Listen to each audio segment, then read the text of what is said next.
the people, I did it for us.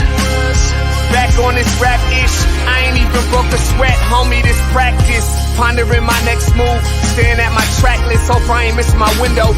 Praying like a Baptist, Seattle's own, tired of this Game of Thrones. They made a list of the best rappers and guess who wasn't on? While the disrespect continues, I'm steady packing these venues. Guess if you ain't at the table, you on the menu, and I'm that spitter, baby. They don't want you to see, but everybody's out the Capitol Hills rocking with me. Boys smoke the trays and ponder getting their life together. I'm comfortable with my role, so I'm like, whatever. Me?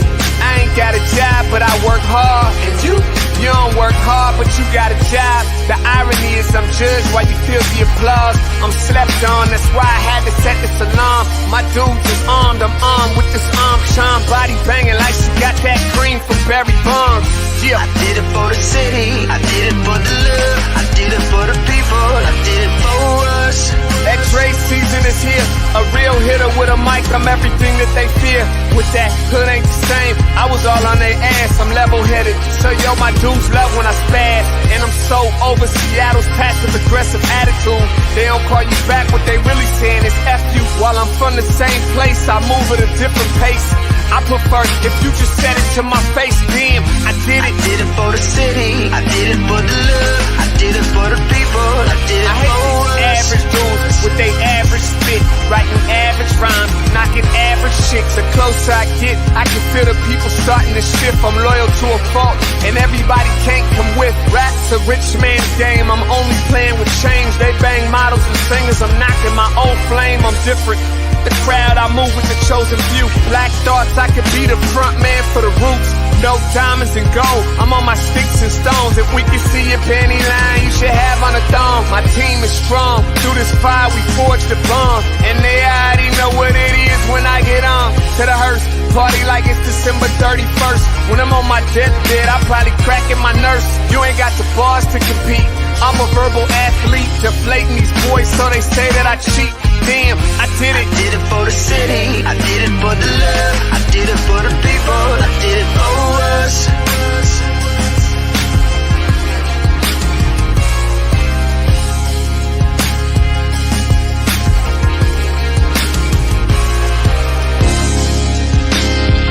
Yeah. I should probably start by apologizing for the long wait, man. You know, I know I be tripping. But I'm not just a rapper, I'm an artist. And, you know, my creative process is a little bit different than most. Nonetheless, I want to welcome everybody out to the Dre's Experience. I got TCF in the building. My whole camp's here with me. I got the band in here laying this cool-ass vibe. And I'm Seattle's own. Let's get into it. Hey, you heard him right there, too. He said, I'm not just a rapper, I'm an artist. Hey, what's up? Good morning, everybody. My name is Omari Salisbury. I want to welcome you to the Morning Update Show right here on Converge Media. Flying solo today. My buddy, my partner in crime, Trey Holiday, she's got the day off. So guess what? You're stuck with me.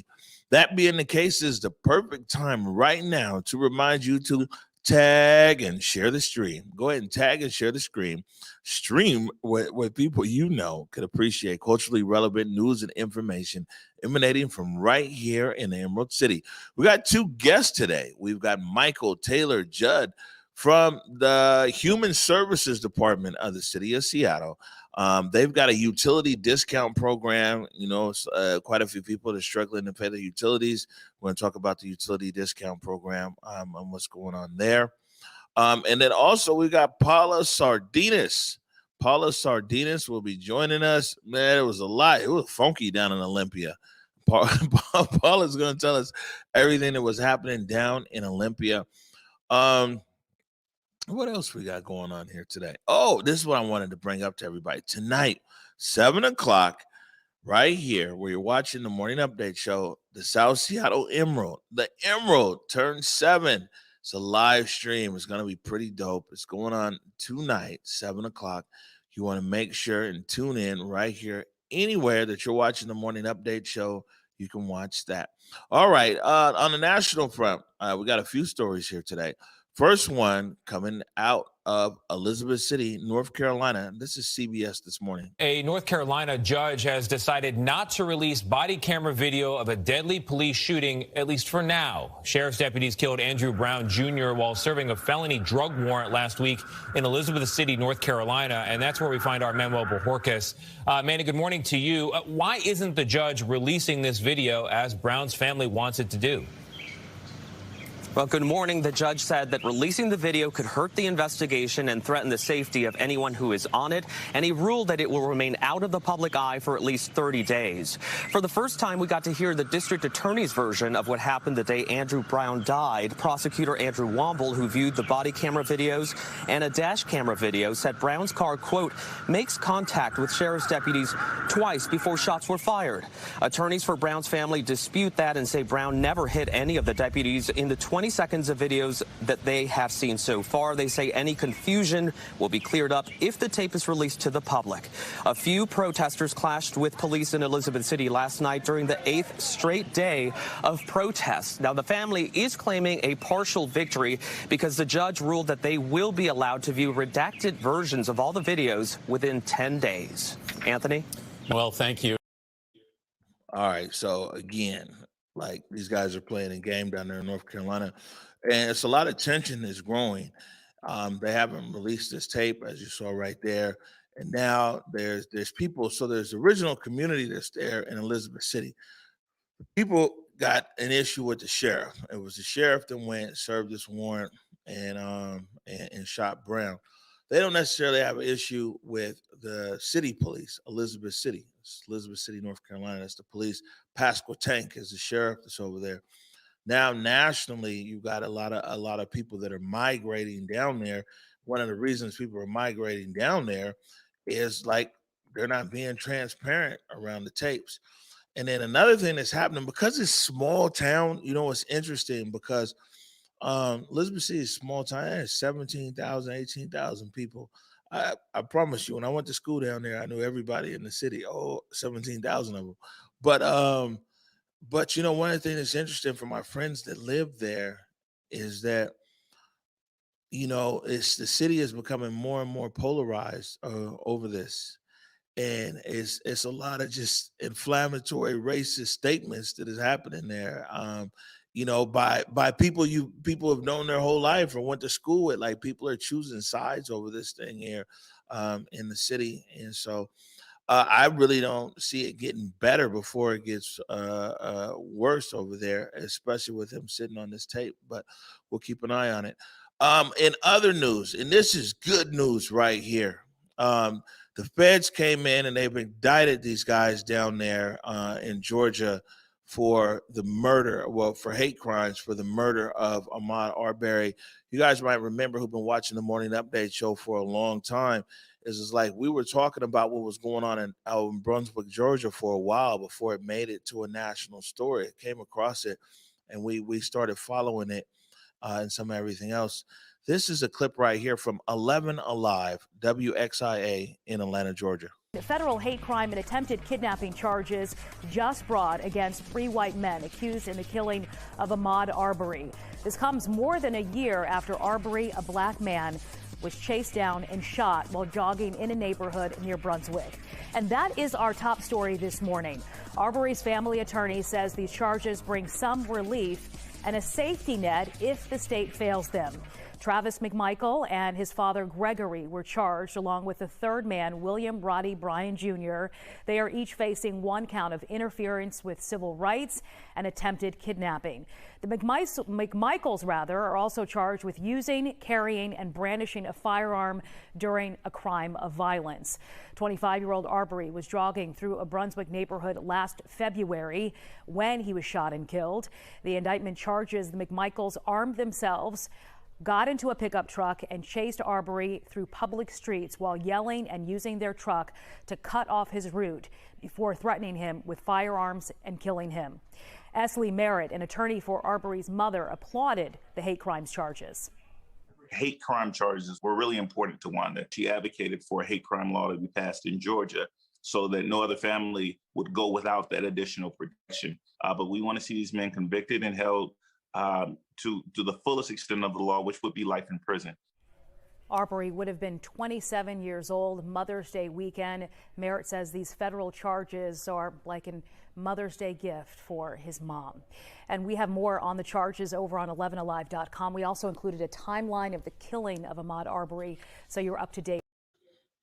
Yeah. So again, federal hate crime charges right there, and they got to, because you can't just trust the system down there in Georgia. These guys were out on the streets. If it wasn't for national pressure, it was like they killed Ahmaud Arbery and they was just out kicking it. And it was the fact of like national pressure that they were even like arrested and put in jail and some everything else. And man, I remember, like I said, covering this story, and it's like, damn, man, it's just jogging while black, you know? Um, and it just makes you wonder, like right now, how many things are happening because of cameras? How many things are happening because there was a phone, there was video, there was whatever present? So it's wild. Moving on. One more thing that I wanted to to bring up here real quick before we go to break and we come back with Michael Taylor Judd from Human Services is I reached out to the Seattle Police Department yesterday, and I reached out to Mayor Durkin. I'm waiting to hear back from them, but I reached out to them because it's that Chief Diaz was saying that there's a shortage of officers, and if you do the math based on whatever, very well might be that Seattle is running low on officers that might not be able to fulfill their charter agreement. And I talked a little bit about this yesterday, but I'm gonna just bring it up again here today. I think that they do the citizens here a disservice by not just telling the whole story. So, because all the media stuff out here just says, well, officers don't feel appreciated, which probably true. They probably don't feel appreciated. Officers don't feel the public supports them. It's probably true. They probably feel the public doesn't support them, but they're leaving out the whole point that like hundreds of thousands of people in Seattle witnessed this police violence during the protest, and it changed their sentiment towards the police. And so when they go on media and they're just like, oh, well, the public doesn't agree with us, the public doesn't support us, I think that people need to tell the whole story. The whole story is 1 year ago right now, like I said, the majority of the city council was pro-police. The majority of the city council was in love with Chief Carmen Bass. They were trying to lift the consent decree. There was all kinds of things that were going on. Man, June 1st, when this police violence really started in a residential area in Seattle and was sustained for over 7-8 days in a Western barricade, man, it really changed the way that people felt about police in the city.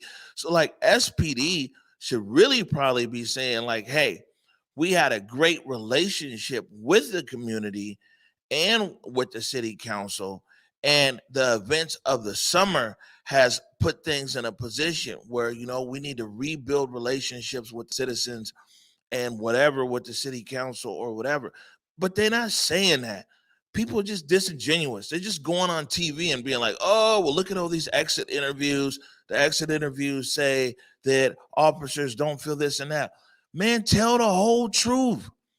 Yes, I guarantee you that there's officers in here where they bump into the general public and general public says something to them, because maybe somebody in the general public, maybe their girlfriend was up there working on Capitol Hill and got hit with tear gas, and they have a negative sentiment towards the police. And so that's what I'm saying is like, we can't realistically move forward. These things need to be resolved, but we can't realistically move forward as a city until we tell the whole story, tell the whole truth. And for the other local media out there, stop it.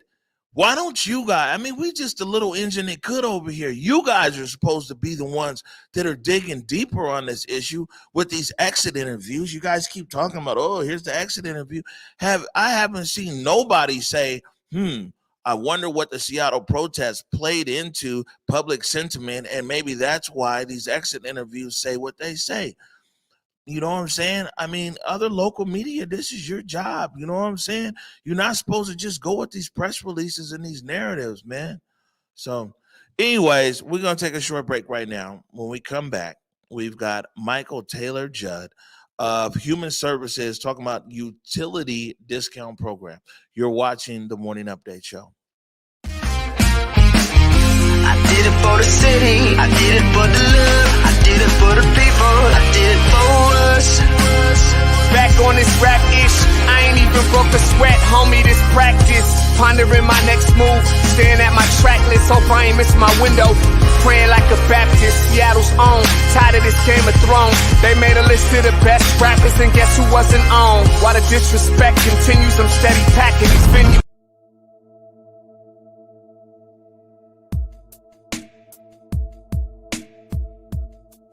Converge Media produces culturally relevant content for Black and urban audiences. Our coverage is raw, transparent, and objective, praised by community leaders, government officials, and residents. Support Converge Media today via Venmo, Cash App, or PayPal at Converge Media.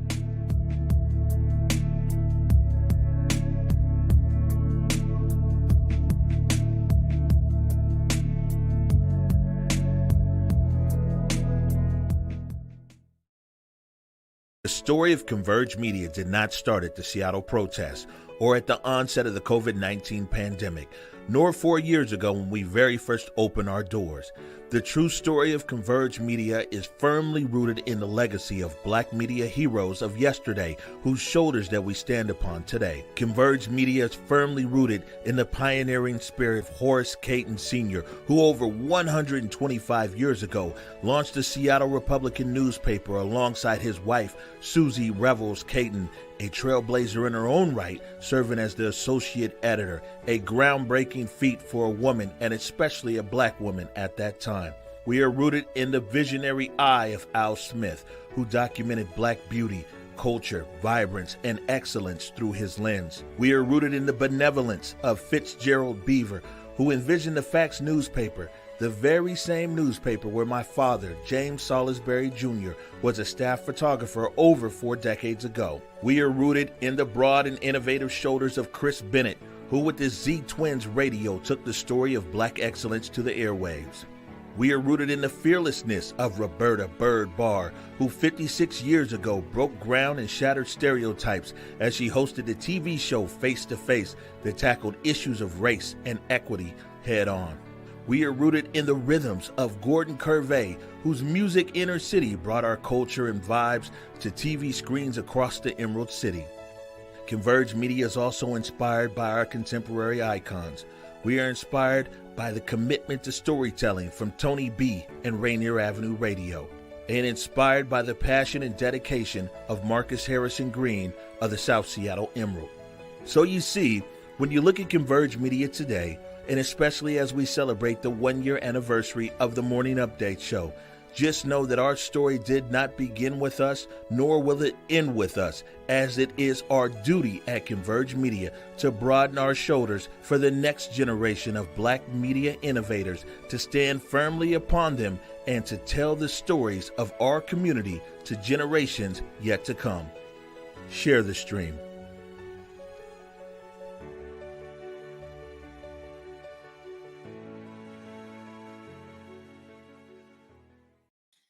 All right, welcome back to the Morning Update Show. And you saw right there, say contemporary icons, Marcus Harrison Green at South Seattle Emerald, man. We're really excited. Today is the big day. The Emerald turns 7, again, 7 o'clock tonight, right here where you're watching the Morning Update Show. You can check this out. It's going to be great. You can share, you can give, you can lead, and they got a compact show. They're not gonna go overboard like we did. We did 3 hours. We did 3 hours. It was lit though, huh? Oh yeah, yeah. No, people stayed with us. They stayed with us for all 3 hours. This is scheduled. The Emerald scheduled for 1 hour though. All right. Oh yeah, D'Alessandro. Please bring in Michael Taylor Judd.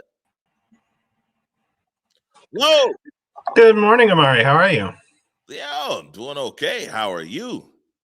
I'm here to help spread the word about this great program the city has. Okay, so before we get to that, I'll let you introduce yourself to our viewing audience. Sure. My name is Michael Taylor Judd, and I work for the Seattle Human Services Department. Okay, and for people who might not be up on things, what I'm sure they do a lot, so you can use the condensed version. But what does Human Services Department do? The simple thing is we're here to try and, support people, in getting their needs met and living healthy, happy lives here in Seattle. And so that runs the range from, youth programming like the Seattle Youth Employment Program and summer food services, summer food program, all the way out to aging and disability services.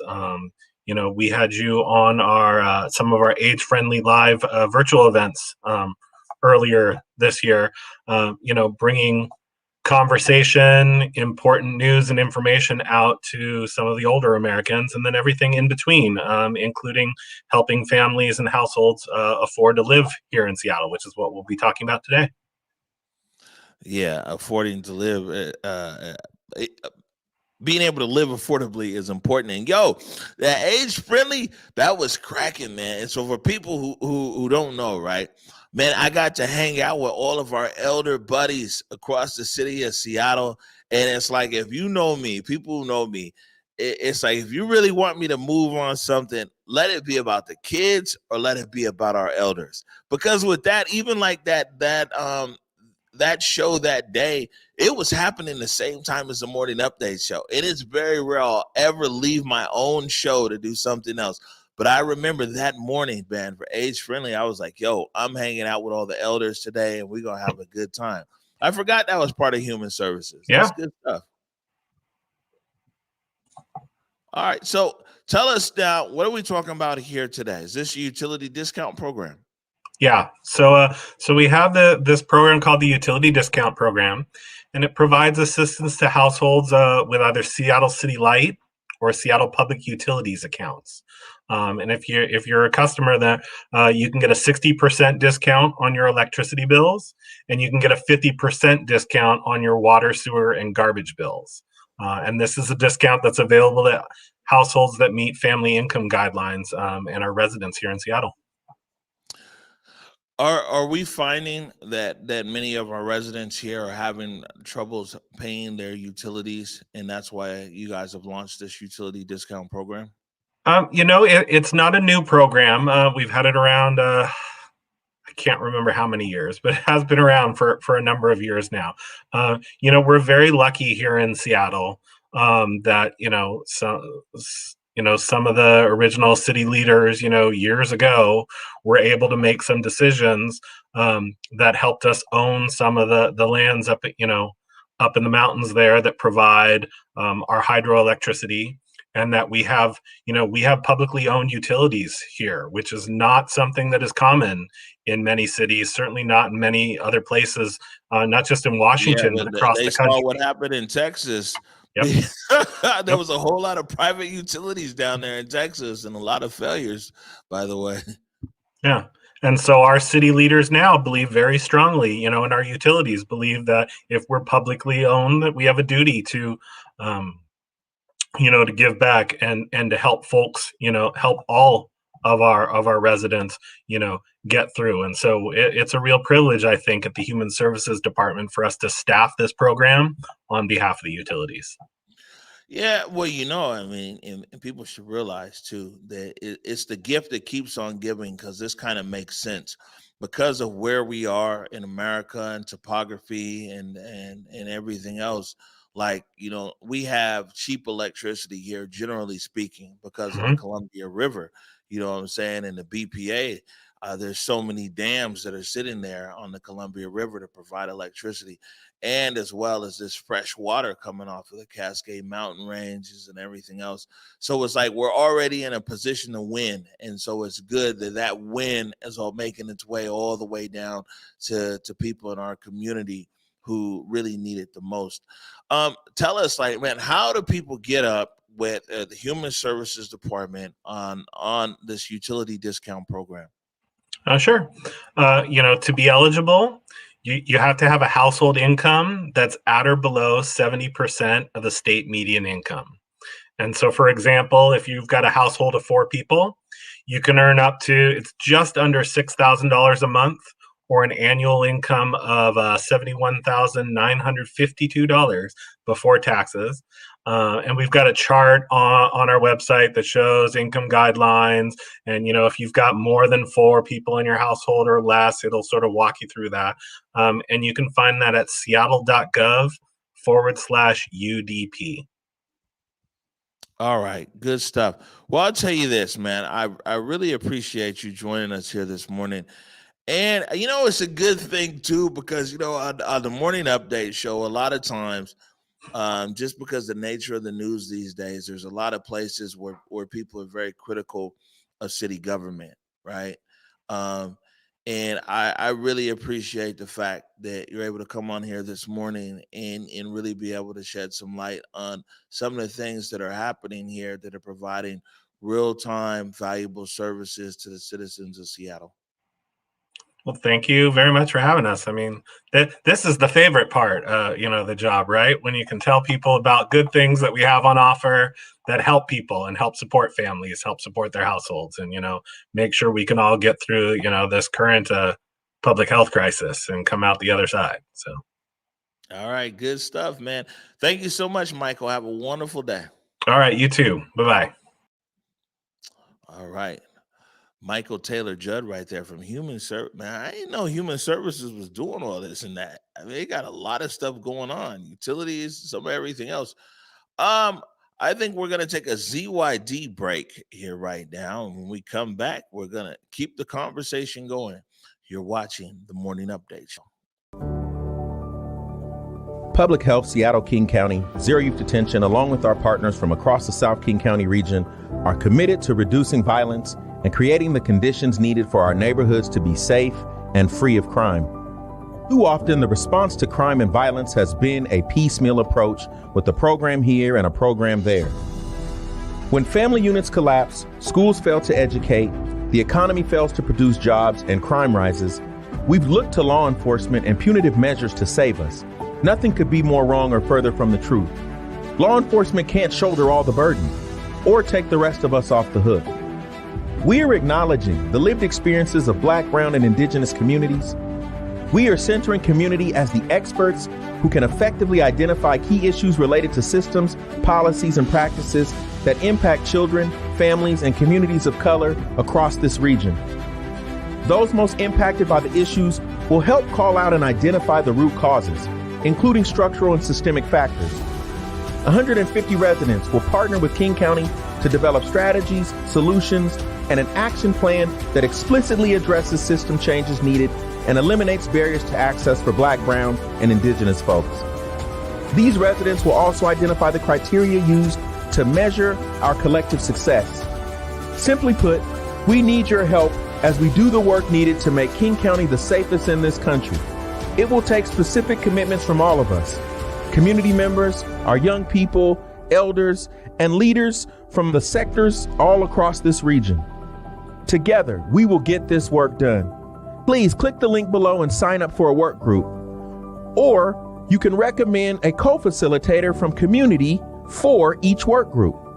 We look forward to hearing your ideas, concerns, feedback, and solutions as we build a community where all our children can be happy, healthy, hopeful, safe, and thriving.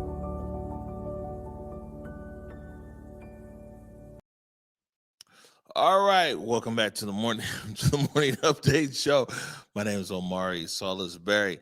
Looks like we got a little switch up in our programming today. We always keep it real. We had a guest on the hook, Paula Sardinas. I know she said she was moving around, and maybe she's moving around right now instead of being on air. I was going to save this to the end of this show. We'll play this now. This is CBS This Morning. They did a segment here about Black farmers. It's been 16 years since King County was renamed after Martin. I would say that's Joe Gwynn. Oh, and I said Gwen again, too. So, you know, they get ready to jump on my head. Joe Wynn. But go ahead. We can give Joe some shot. Joe, we're going to have to start charging you for these ads, though. Go ahead and play the Joe Win ad. Let's figure out where the other video's at. It's been 16 years since King County was renamed after Martin Luther King Jr., and I believe it's time to live up to our namesake. It's time for us to fight for what we believe in. My name is Joe Wynn, and I'm running for King County Executive. It's time we build a new vision for our region, a place grounded in equality and serves the needs of all people. Together, we can overcome any challenge, and right now, our challenge is to build a better future. We can change the policies that make the rich richer, while leaving the rest of us behind. What we faced this past year has given us a once-in-a-lifetime opportunity to address what the pandemic has exposed. Our communities continue to cry out for police accountability. It's time for the executive's office to lead the way and get it done. Homelessness has been an emergency for over a decade and nothing seems to change. We need solutions now because everyone deserves a safe place to live. Families in King County work hard every day to improve their lives. They deserve a leader who will work just as hard for them. Dr. King understood the fierce urgency of now. It's our turn to step up and get things done, because tomorrow is today. This is our time to fight for the future we want to live in. My name is Joe Wynn, and I'm running for King County Executive, and I'm asking for your support. Paid for by Friends of Joe Wynn.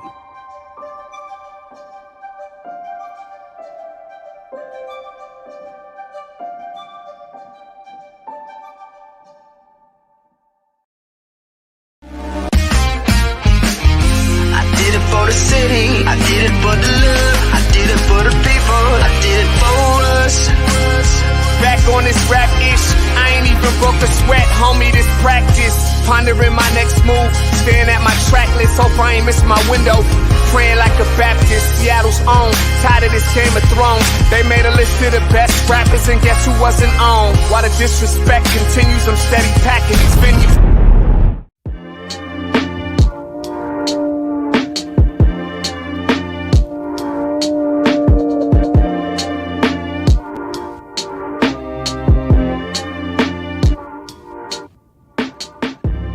Converge Media produces culturally relevant content for Black and urban audiences. Our coverage is raw, transparent, and objective, praised by community leaders, government officials, and residents.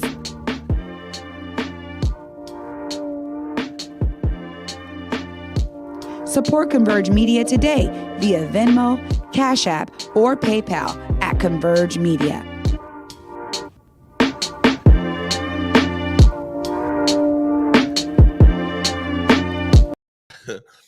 Well, all right. We're still trying to figure that. All right. So listen, a few things here. Always keeping it real. I don't know what happened. I guess miscommunication here with our guest, Paula Sardinas. So she's not here. Our programming today was actually built around interview stuff, so we don't have a lot of stuff here in the computer to continue discussion. And I'm not just going to ramble on and on and on and on. So which means that we're going to cut our show short today, which is good because I get to take my staff out here to lunch because we're going to get out of here early. So we'll do. Oh, okay. Well, let's use this angle, huh? I mean, why not? Today's just an experiment. Apparently, we're just trying some of everything out. Yeah, why not? You know, we gotta get that spicy chicken sandwich down there down the street. Yeah, Burbs. No, I'm saying we'll check that out. All right, so before we do get out of here on this highly abbreviated and improvised show, a few things. We'll put up our overlay one more time. 7 o'clock tonight, 7 p.m., the Emerald turns 7. It's the live stream. You can watch that anywhere you're watching the morning update show. Share, give, lead. And it said, hashtag Team Emerald. So you want to tune in for that. And then tomorrow, well, I hope you're ready for this. Tomorrow, I'm out as well. And so you're going to have Jake Gravbrot and Eric Calligraphy for Feel Good Friday. So if you've been having a bad week thus far, hopefully you haven't. But if you have, tomorrow is the day you really want to tune in because it's Feel Good Friday with Jake Grabrot and Eric Calligraphy. And then on Monday, me or Trey Holiday and I return to the set. We're real excited about tomorrow. Jake Grabrot's been working on a lot of stuff. So is Eric Calligraphy. So we got a fun show tomorrow with them. Outside of that, yeah, I don't know, man. Check back 7 p.m. tonight with the Emerald. Sorry, abbreviated show, but we just keep it moving. That being said, go forward in your purpose, go forward in your humanity, and until tomorrow at 11 a.m. Peace. Lift every voice and sing till earth in heaven ring with the harmonies of liberty.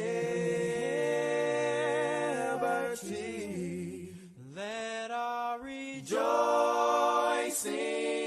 rise as the listening skies. Let it resound loud as the rolling sea.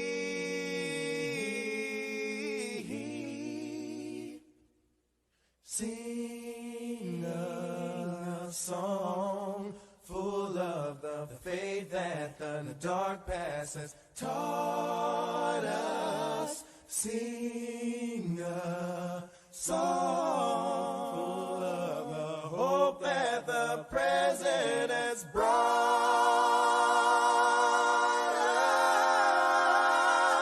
us.